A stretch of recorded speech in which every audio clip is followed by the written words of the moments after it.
Hey, good morning. I want to talk real quick about this little horse that came in for repair. I was contacted a number of months ago about this horse. Normally I don't do things like this because a lot of times you're not dealing with a horse, or you're dealing with something that is not actually wood.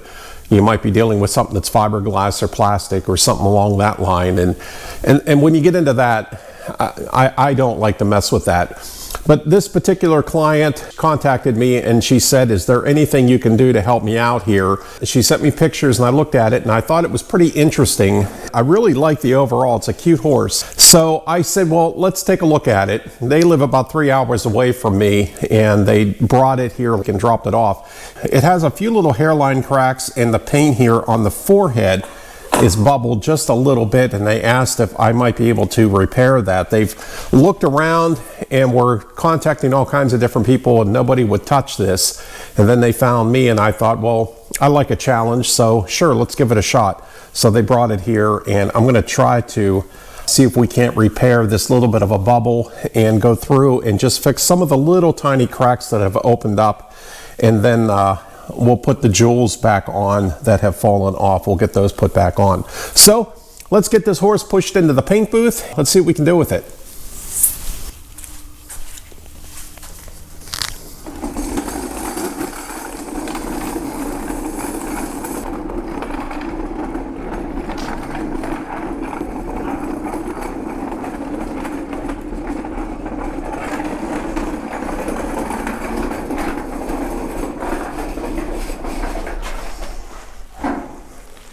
Now that we're in the paint booth, and show you what she was talking about.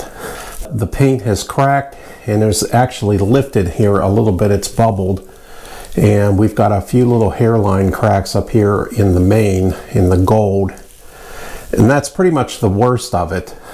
I think what I can do is I'm going to mask off around this line and come down around here, and then just take my time and work this down. We'll see what we can do with it.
So I've taped off the area here, as you can see, and I lightly started sanding the bubble in the paint with some 120 grit, and it didn't take me long at all to get down to the wood.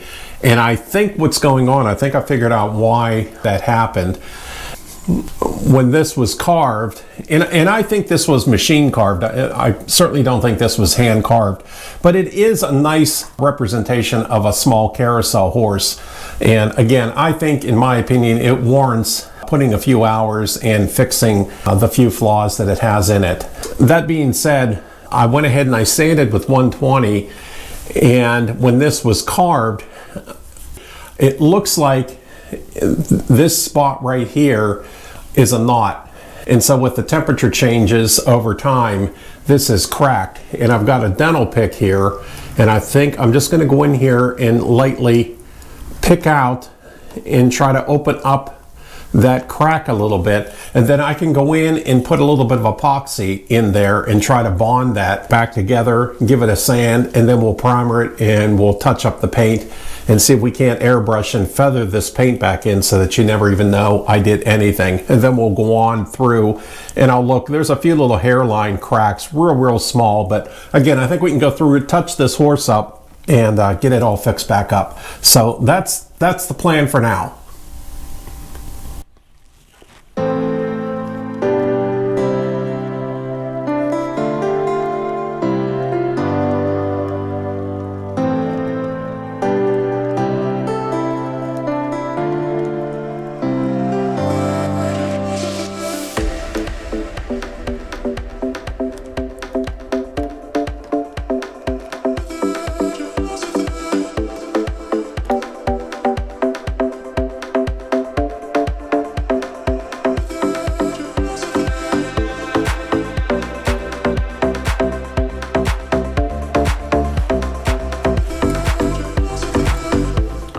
So I'm just taking my dental pick and with just some light pressure trying to open up that knot a little bit more, and then I've got a can of compressed air.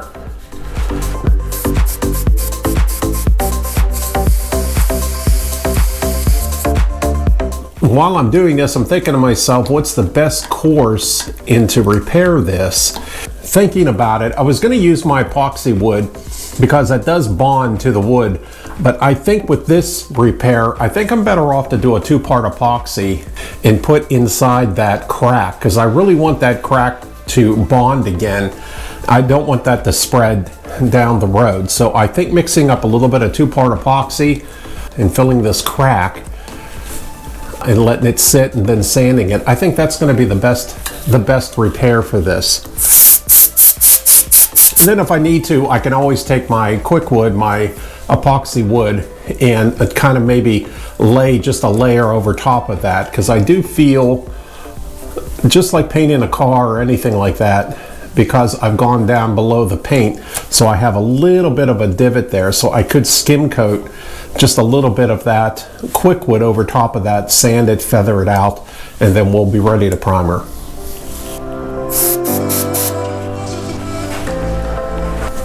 So I've gone ahead and I've mixed up some two-part epoxy. I'm just going to work it into that crack. This is 5 minutes, so it's quick setting, but I'll probably give it 24 hours to dry so we can get a good bond.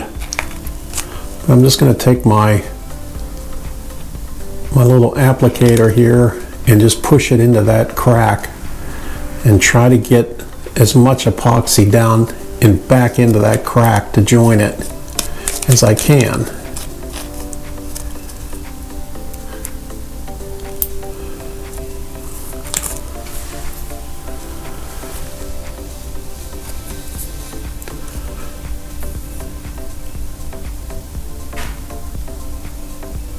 There. Okay, we'll just let that do its thing and let that bond, and we'll come back in a few hours and check on it, and we'll see what happens.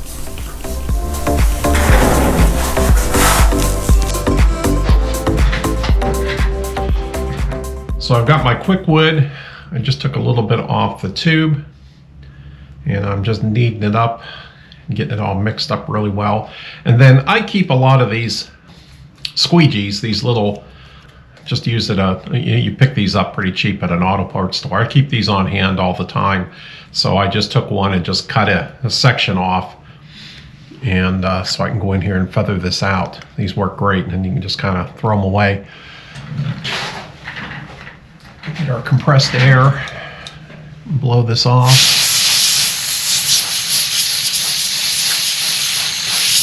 Make sure that area is nice and clean, dust free. And let's just go in and work this in. And again, I just want a nice skim coat. The other reason I'm doing this, I thought about with that knot being right there, you know, you've got your resin and maybe the paint's not sticking to it real well. And I thought about going in, maybe drilling out or even taking the Dremel tool and digging down and digging that out a little bit and then filling this. But with that 2-part epoxy, clear epoxy, and then adding this over top of it, I think that's going to give a nice base for our paint to stick to, because this is definitely going to adhere to the knot, or to that 2-part epoxy. Now we're not even really dealing with the knot anymore, so we're dealing with the 2-part epoxy. So this epoxy putty is going to bond to that. So we'll just feather this out.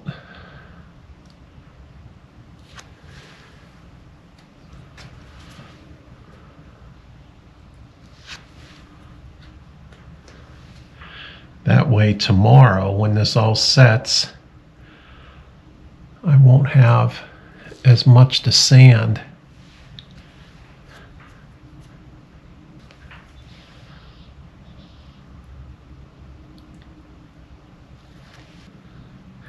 And there's no exact science to this. I'm just gonna roll with it, see what happens. But I can tell you, using this Quikwood epoxy putty over the years, it sets in a few hours, but again, I give it 12 hours, 24 hours to really cure hard.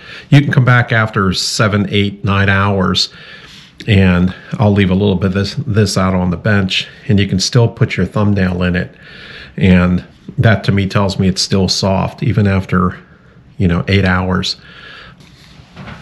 But 24 hours, when you go to do that same little test and put your fingernail, try to put your fingernail in, it's like a rock.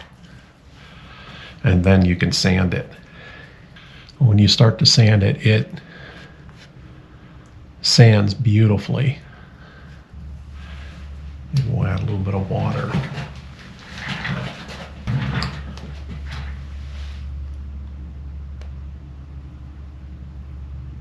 There we go. A little bit of water helped.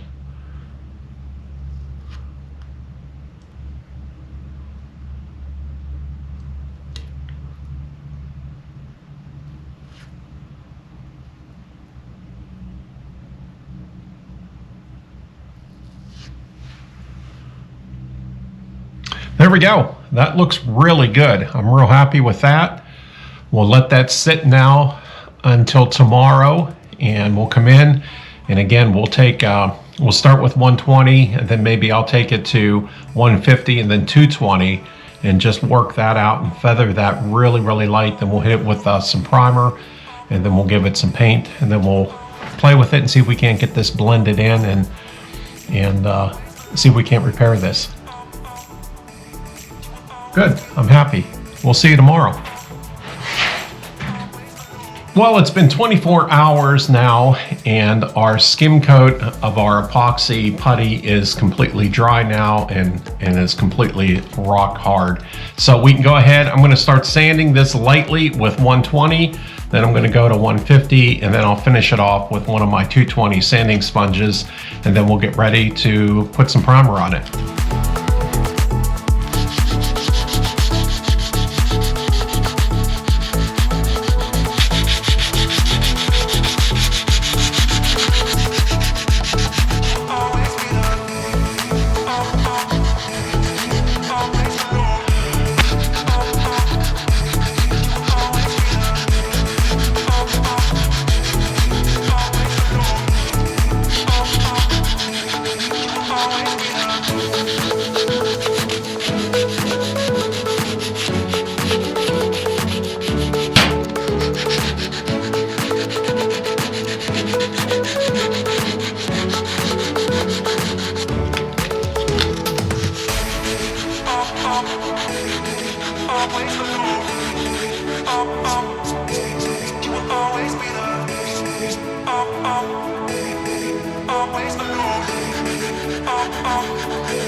150.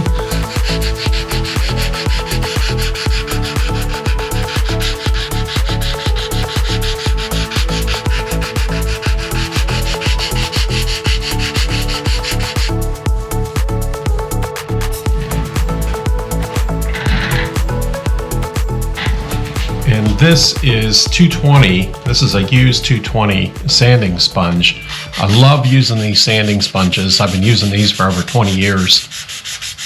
You can get them, I believe 80 grit, 120 grit, 220 grit, maybe on up. But I just buy them and keep them here in bulk in 220. I do have some 120, but mostly 220. They do a fantastic job. And I think I'll just go right around and try to scuff up a good bit of this area so that when I primer, the primer sticks to the old finish and the old paint as well as the new. You can feel a little bit of a ridge right there.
Well, and with that, I think I'm going to go ahead and mix up a little bit of primer and put it in my airbrush. And I'll hit this with just a little bit of primer, and let's take a look and see how it looks with a little bit of primer on it. I feel just a little bit of a ridge right there. Maybe I'll hit that. It's just ever so slight, and I don't know if it may look okay once it's painted. Let me just take it down a little bit more.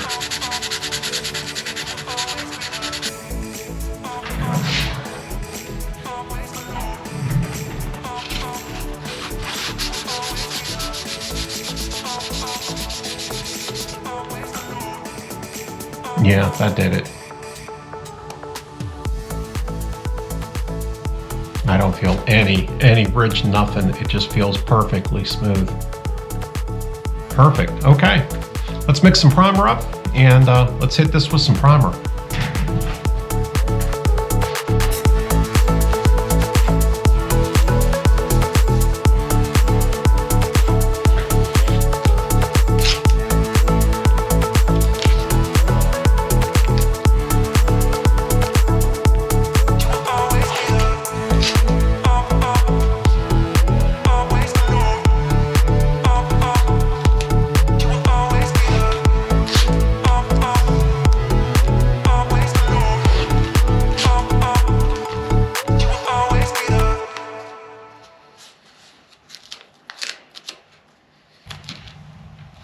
Okay, I've got my area masked off here, and what I did when I masked it off here is I'm trying to build that tape up so that my overspray will stay contained right in here. There's not going to be a lot of it, but I do want to try to contain. I don't want this primer to go everywhere.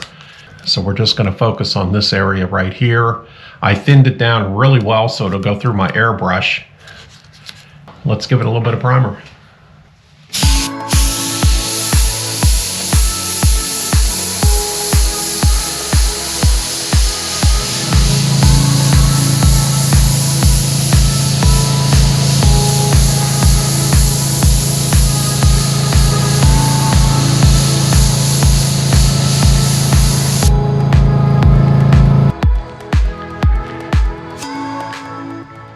That looks really good. We'll let this sit for a few hours. I've got some other things to do out in the shop. So I'll come back and give it a real light sand again. And I think I'm going to try a little bit of base coat. We'll put some white on it. Let's see with some paint. Let's see what it looks like. But right now, it looks perfect. Our primer's been sitting for about 4 or 5 hours now. I've given a light sand again with 220 grit, and I'm ready to start layering on my paint, and we'll see how this comes out. I'm probably going to do, because I'm airbrushing and it's going to go down, these layers of paint are going to be thin, I might do 4 or 5, maybe 6 coats of just a light paint, and I'll just keep layering it and build it up. The paint on this horse wasn't real thick to begin with because it didn't take much at all when I started sanding to go right down to the wood. So I think with my airbrush, if I start layering, we'll start with 4 or 5 coats. We'll see what that looks like. But if I need to, I'll go up 6, 7 coats, whatever I need. But let's go ahead, we'll give it a shot here, and let's take a look and see what we got.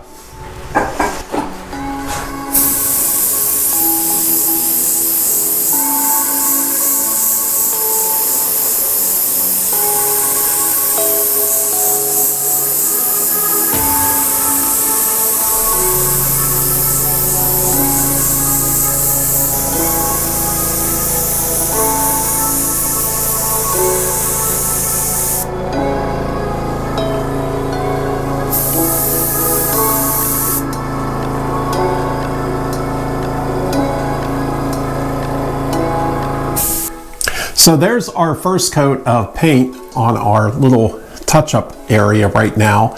So again, I'm going to let that sit for maybe an hour, maybe 2 hours, and I'll come back and I'm going to hit it again, and I'm going to start building those layers up. Now the white I'm putting down, I'm spraying right now, is lighter in white, it's a brighter white than what is on this horse now. I'm not concerned about that, because then I'll start, maybe when I get into my 3rd or 4th coat, I'll start mixing and toning this paint down a little bit and try to get it even closer, and then I'll start working that and blending this area in. And again, once I'm done, you shouldn't even know that I was even here and I did anything to it. So we'll let that sit for a few hours and then we'll come back.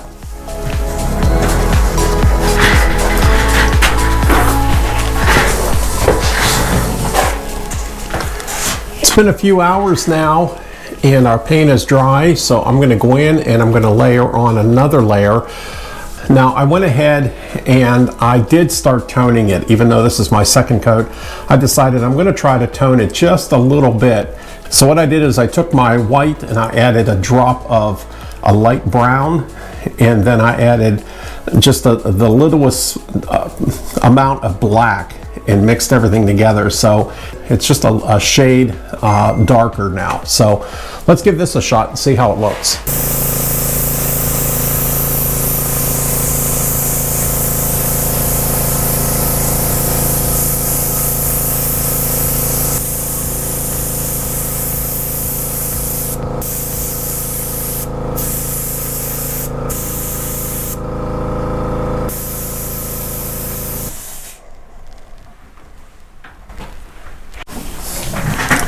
Well, our airbrushing is complete, and I have the clear coat on, and I'm about ready to pull the tape. I do have to admit, this was a challenge, and the challenge was, of course, to blend the new paint in our repair to the old paint. And you know, you want to make it look like it, you know, you were never there and you didn't do any sort of repair at all. One of the little discoveries that I found with the paint, looking at this horse at first glance, you would think it was a gray horse, and for the most part it is a real light gray. But the magic color that I needed, and I had to play around with this, and I did do a lot off camera, was tan. That was kind of the magic color. And once I figured out and I added just the littlest amount of tan to the paint, it was just perfect, and it just blended right in. So that was the magic ingredient to getting this all to blend and to look right. So I'm ready to pull the tape, and we can take a look and see how we did.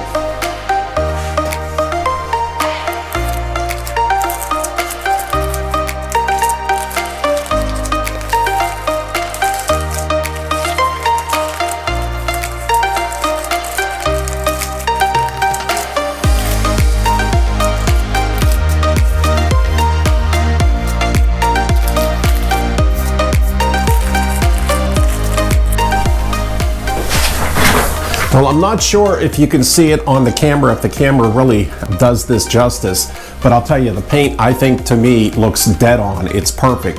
And looking across it in the sunlight, you can't see any wave or anything. Our repair is just absolutely dead on. And I think the client is really going to be happy with what I did here. Well, I'll go ahead, I'll get set up. I'm going to mask off this part now, and we're going to start focusing on repairing the little bit of cracks and the little imperfections throughout the main. So we'll get going on that now. Our little carousel horse project is just about complete. I spent a few hours here. I had a little bit of a crack in the main back here, and of course I had a crack that followed through from our repair on the forehead, and so I had to repair that. The problem I ran into with the main is this was sun faded because the client did have this horse in a window, so I was dealing with some sun fade, and I was really having a hard time trying to find the correct gold or the gold tone to apply to our mane. And so what I found out is I needed a little bit of bronze. I had to wait and order some bronze paint. I found this online, and I took a chance on it to see if maybe a bronze color would work better than the gold or the copper paint that I was using. The reason I went with a bronze is because the hooves down here are a real nice bronze color, and it's real close to what the main color is. So I'm kind of figuring that this mane, when it was new, was more of a bronze color, but the sun has faded it. And so with fixing the little cracks and fixing some of the repairs and dealing with the sun fade, it was a bit of a challenge to try to find and try to blend this paint into the mane, but I got it, and it took a little bit of time. So what I found in the way to apply it is, instead of airbrushing it, is I just would go on with my brush and just dry brush. Just take a little bit on here and dry brush the color on, kind of blend it in, and I did it in some different areas.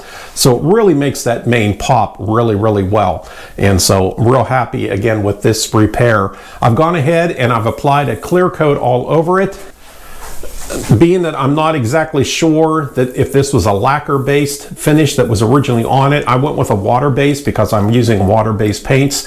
So Minwax came out with a polyacrylic, and again, I'm really trying to learn the waterborne finishes. And so our last horse that we just finished up, I used a waterborne finish on it, and it was Sherwin-Williams, but of course this is Minwax, same company, and polyacrylics is the first time I've tried this. It went on, again, perfect, beautiful, and it's I'm using a clear satin. It blended in perfect, and it's going to protect this horse and protect what I did for, you know, many years to come. So a few more things to do on this little horse. I can pull the tape and get it all kind of dusted off, cleaned up. One of the things I have to do, some of the jewels have fallen off over the years. She's collected them, so I'm going to go through and try to figure out the pattern and put these jewels back on, get that all done, get the horse cleaned up, and then we can send it on down the road.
Now that I have our clear coat all finished up, I've gone ahead and I've hit the tail and given that a clear coat to protect the paint and the highlights that I did to that.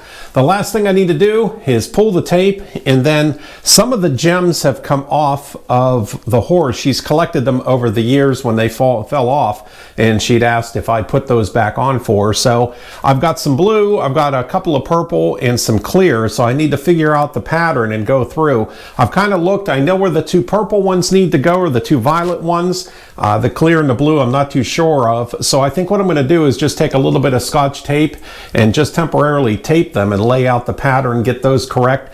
Then I have my glue gun over there heating up. We'll just stick the gems back on.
Now that I have my pattern all laid out where I want it, it kind of looks like the blue kind of rode up along this top ridge and then the clear come up underneath. The same on the rump. There was 6 areas back here where it looks like the blue fit in really well, and then the clear kind of come up around the back. So that's the pattern I'm going with. I think that's going to work out real well. Unfortunately, it looks like I'm missing one right here on the other side. I may have to order one of these. I'll look around and see what I can find. Other than that, a little bit of hot glue, stick them back on, and we're good to go.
with the last gem being put on, I call this job complete. I'm really happy with the way it turned out. It looks great. I think the client's going to be real happy with it. Now what we'll do is clean it up, push it aside. I'll give them a call. They can come pick it up.